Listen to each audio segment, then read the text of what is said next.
भाई नमस्कार है सभी भाइयों को, सभी बहनों को और सभी लोगों को जो भी मुझे इस वीडियो में दुनिया में कहीं से भी सुन रहे हैं और देख रहे हैं। आप सभी लोगों का सबसे पहले स्वागत करता हूं मैं इस वीडियो में। दोस्तों, आप सभी के लिए ये वीडियो काफ़ी खास होगा। खासकर इंडियंस, भारत देश के लोगों के लिए वीडियो खास रहेगा, या फिर वो लोग जो लोग मुझे भारत से सुन रहे हैं या फिर भारत की सिटीजनशिप रखते हैं, उनके लिए वीडियो बहुत इंपॉर्टेंट होगा। तो आप सारी जानकारी सुने यहाँ पर ध्यान से। सभी भाइयों और बहनों के लिए ये जानकारी बहुत इंपॉर्टेंट है। दोस्तों, आप मुझे इंडिया में मान के चलते हैं, आप हरियाणा से सुन रहे हो या झारखंड से, मेघालय, मणिपुर, कहीं पूरे देश में कहीं से भी सुन रहे हो, आप सभी के लिए वीडियो काफ़ी खास होगा।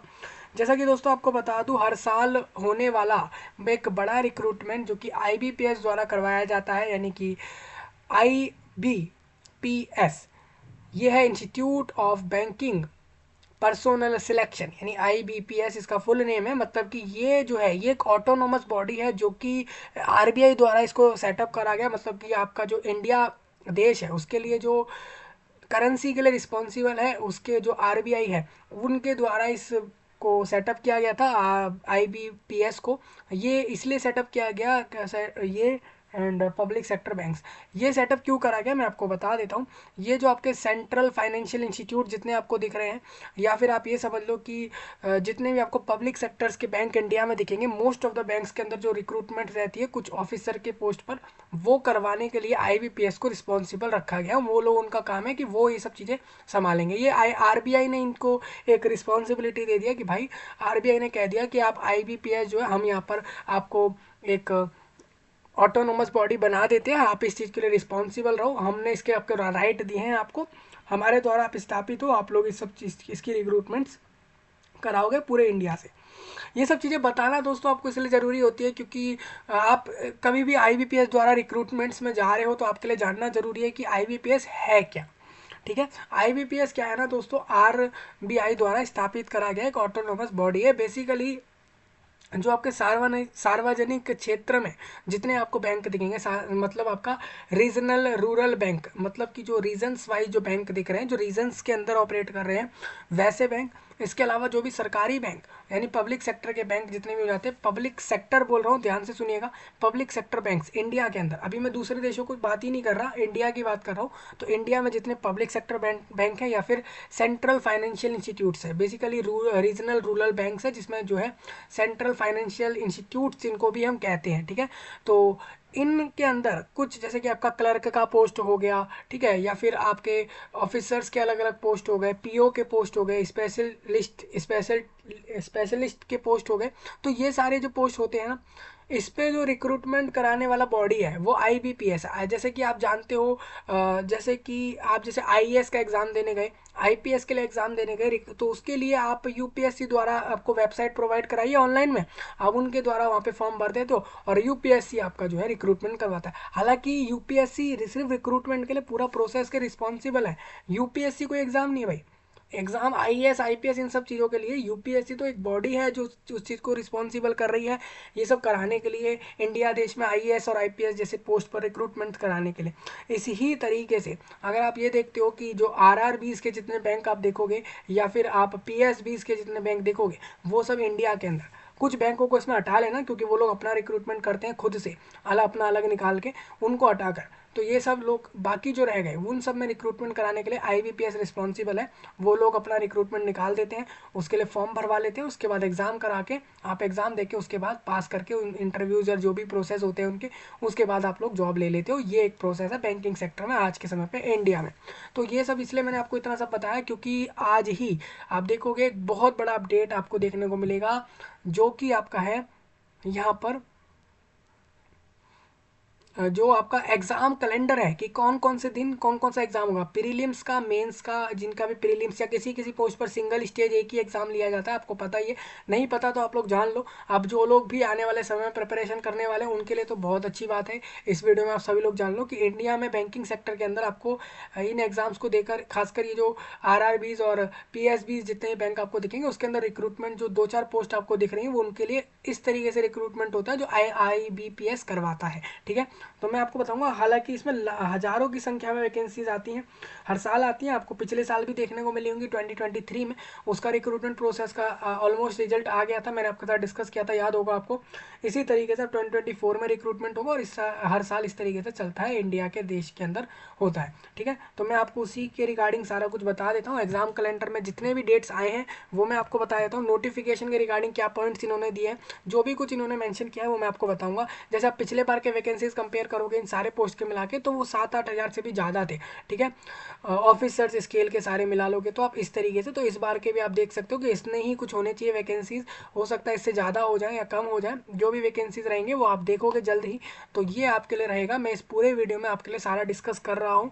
आप लोग इंडिया से कहीं से भी सुन रहे हो तो आखिर तक जरूर सुनना, आपके लिए सारी जानकारी इंपॉर्टेंट रहेगी। ठीक है, मैंने एक एग्जाम कैलेंडर और वेबसाइट लिंक आपको वीडियो के नीचे दिया है। वेबसाइट लिंक इसलिए दिया है कि आप लोग वेबसाइट के लिंक्स पे चेक करते रहो कब आपके अपडेट्स आ रहे हैं, एग्जाम के लिए एडमिट कार्ड कब आ रहे हैं, और बाकी सारी जो भी चीज़ें हैं वो कब कब आ रही हैं, उसके लिए आप वेबसाइट पर देखते रहोगे तो आपको जल्दी पता लगेगा। अब मैं क्या है, मैं और रिक्रूटमेंट्स भी देखता हूँ, तो इस वजह से मैं हर चीज़ डिस्कस नहीं कर पाता हूँ, इसीलिए मैं आपको वेबसाइट लिंक भी दे देता हूँ कि आप वहाँ से भी अपनी चीज़ें देखते रहो। ठीक है, तो इस तरीके से आपको देख लेना है। आप देखोगे इसमें आपको एक 15 जनवरी का एक नोटिस दिखेगा, 15 जनवरी कल के डेट का, उसमें आपका एग्जाम कैलेंडर है। हालांकि वो टेंटेटिव कह रहे हैं, मोस्टली आप उसको फाइनल मानना। आईबीपीएस ऑलमोस्ट जो डेट देता है उस पर स्टिक रहता है वो। मैंने इस चीज़ को पिछले पिछले 4-5 सालों के हिसाब से देखा है, तो उनका वही रहा है कि जैसे वो करवा रहे हैं जब भी, तो वो उस पर स्टिक रहे हैं कि जो उन्होंने डेट्स दिए वो उसी पर रहे हैं। ठीक है, तो इस चीज़ को थोड़ा आप देखते हुए चलेंगे। और एक चीज़ और ये भी कहूँगा, जिन्होंने भी यहाँ पर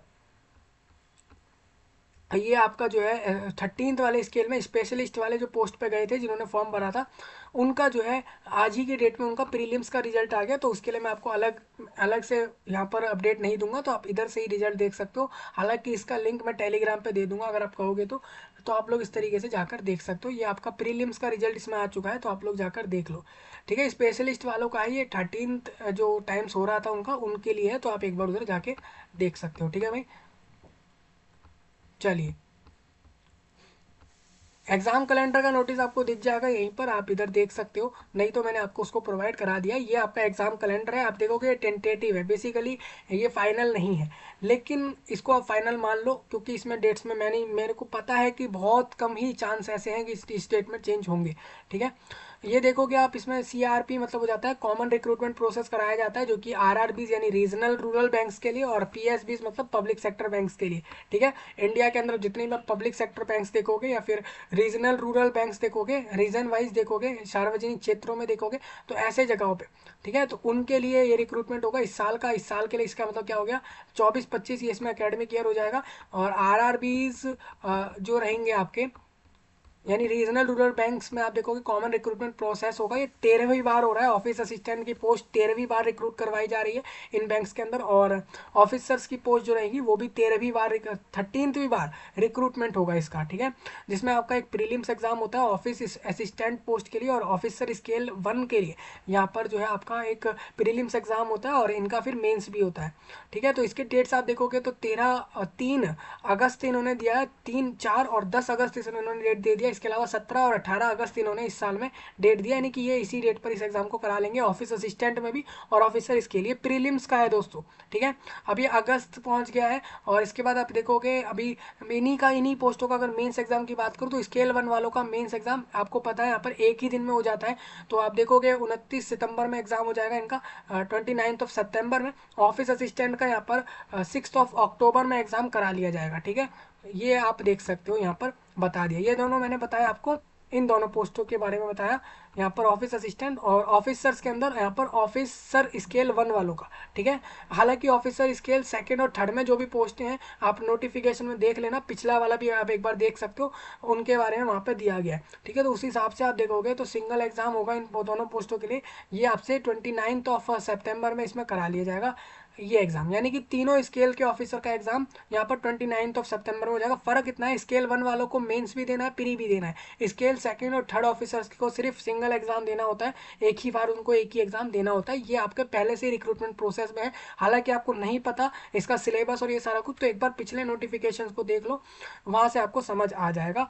इस तरीके से आपके प्रोसेस चलते हैं। हालांकि ज़्यादा चेंज हर साल देखने को मिलते नहीं है। एक बार थोड़ा और नीचे चलते हैं, पीएसबी मतलब जो पब्लिक सेक्टर बैंक्स रहेंगे पूरे इंडिया में, उसके लिए आप देखोगे यहाँ पर तो ये कॉमन रिक्रूटमेंट प्रोसेस कराया का एक जो रहेगा कॉमन रिक्रूटमेंट प्रोसेस, ये क्लर्क पोस्ट के लिए, क्लर्क की इन्होंने 14th बार रिक्रूटमेंट करनी है, यानी कि इससे पहले 13 बार ये रिक्रूटमेंट कर चुके हैं क्लर्क के लिए।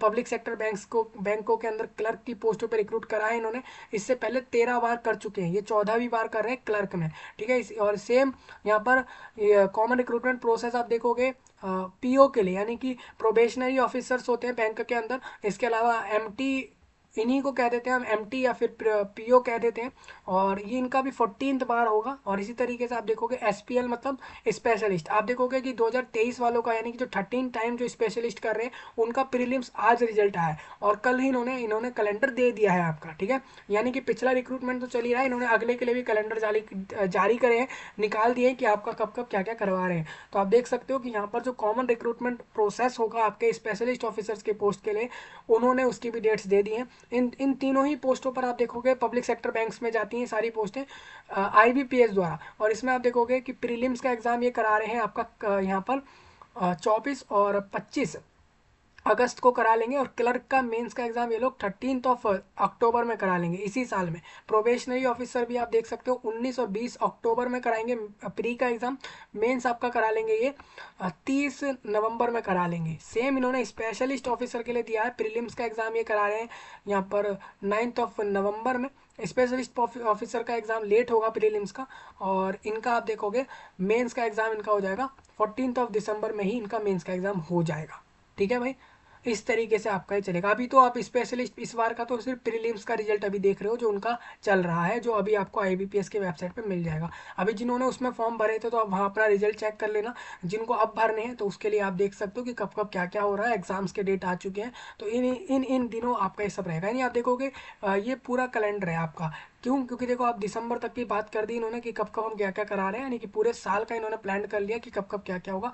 ये इंडिया में रहेगा, अलग अलग जगह पे सेंटर्स रहेंगे इसमें, आप देखोगे अलग अलग राज्यों में, अलग अलग सिटीज़ और अलग अलग प्लेसेस में, पूरे इंडिया में सेंटर्स आप देखने वाले हो इस रिक्रूटमेंट में। हालांकि ये बड़े रिक्रूटमेंट्स होते हैं, ऑफिसर्स हैं और सारे, ये पोस्ट ये काफ़ी अच्छे होते हैं। आप क्या वो आपके ऊपर डिपेंड है कि आप पीएसबी में जा रहे हो, आरआरबीज में जा रहे हो, वो आपको वैकेंसी नोटिफिकेशन में दिख जाती है कि कहाँ कितनी वैकेंसी दी गई है, किस किस पोस्ट पर और कैसे सिलेक्शन होगा। ठीक है, अब मैं आपको बता दूँ प्रोसेस ऑफ रजिस्ट्रेशन कि भाई इनके लिए फॉर्म कब भरे जा रहे हैं। आप लोग रेडी रहो, इसको जानकारी को शेयर करा करो लोग यार, आप लोग शेयर नहीं करते, आपके लिए इतना सब डिस्कस हो रहा है, आप शेयर करो इन जानकारियों को। ठीक है भाई, चलिए मैं आपसे रजिस्ट्रेशन डिस्कस कर लेता हूँ। रजिस्ट्रेशन प्रोसेस जो है will be through online mode, सिर्फ आपको ऑनलाइन भरना होता है। हालांकि मैंने पहले भी आपको बताया है कि इसके लिए ऑनलाइन ही फॉर्म भरा जाता है, और and there will be a single registration for both.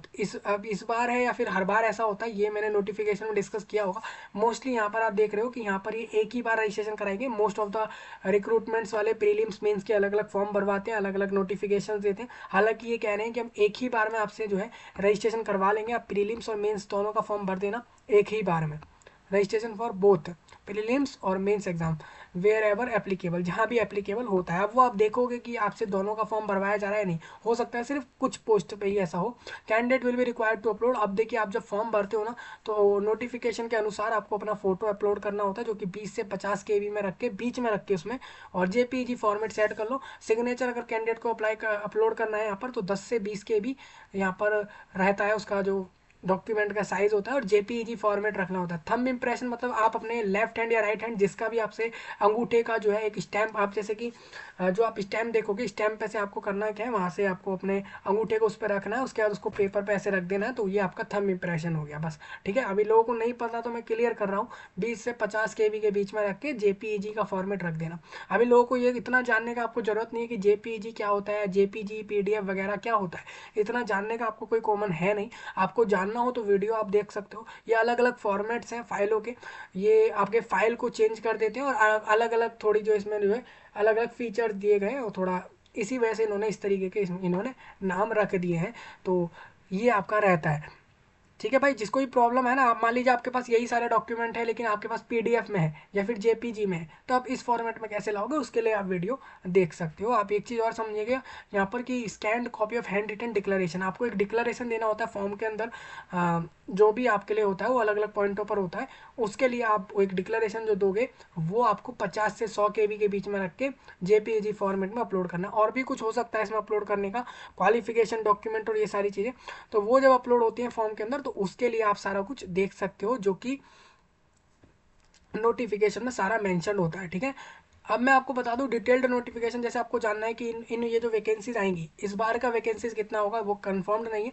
मैं इतना आपको श्योरिटी दे रहा हूँ कि भाई ये हज़ारों की संख्या में होंगे, तो आप मान ही लो, और 5000 प्लस होंगे अगर सारे वैकेंसियों को कंपेयर करें, इतना तो मैं श्योर कर सकता हूँ 5000 प्लस, क्योंकि आप इस बार का देख रहे थे तो 8000 प्लस समथिंग वैकेंसीज दी थी, तो 5000 प्लस मान सकते हो। अब बाकी हम देखते हैं क्या आता है इसमें। डिटेल्ड नोटिफिकेशन अगर आपको जानना है कि आपसे एडवाइस है क्या है आप ये जो मैं आपको वेबसाइट बता रहा हूँ जहाँ से मैंने ये नोटिस जो आपको नोटिस दिखा रहा हूँ कैलेंडर का, उस वेबसाइट को आप लोग देखते रहो, रेगुलरली देखते रहो। रेगुलरली मीन्स क्या हो जाता है कि आपने आज देखी फिर कल देखा परसों देखा, इस तरीके से देखते रहे, ये चीज़ आपको करनी है।